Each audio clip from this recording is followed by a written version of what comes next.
And finally, we need someone that can go to Richmond and continue to be the right kind of fiscal conservative. And I remember when I became governor,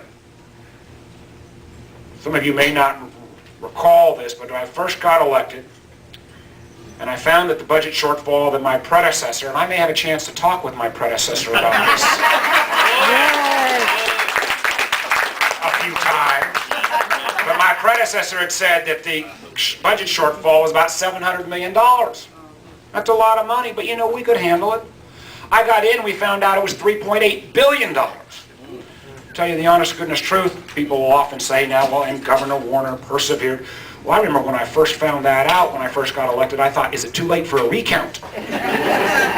But we found a way to make the smart kind of investments, the hard choices you have to make in government. Sometimes you got to tighten your belt. Government had to tighten our belt when I was governor. We had to cut back on certain spending, but we also realized at the end of the day, we had to invest in what was important. Things like quality education. Things like children's health insurance, where we had gone from one of the worst states to a state that was recognized as the best state in the country in terms of signing up kids for children's health insurance. Kaiser Foundation recognized us. Along the way, we found a way to fix our long-term state finances in a bipartisan way and got named the best managed state in America because of those actions. Now, to be truthful, that took, again, and I know this is a little bit heresy to say when we just got Democratic women in the room. But at the end of the day, it took Democrats and Republicans working together. But you would think that those Republicans who worked with us to fix Virginia, that they would be celebrated. But instead what happened, those folks like Brandon Bell and William Fralin and others who worked with us, some of them like Brandon Bell, the fact that they worked with us, that was used against them.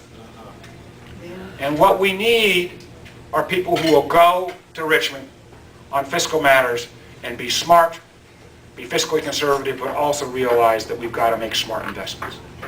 Now, this is a race that 7 or 8 months ago, a lot of folks weren't thinking was going to be all that close, because it's a hard district.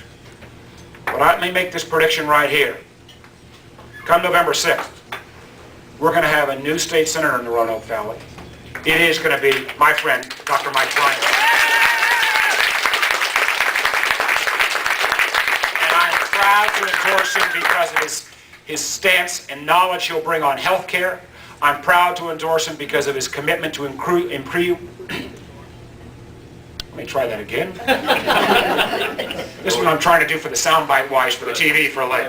Get it right. Yeah, I better get it right again.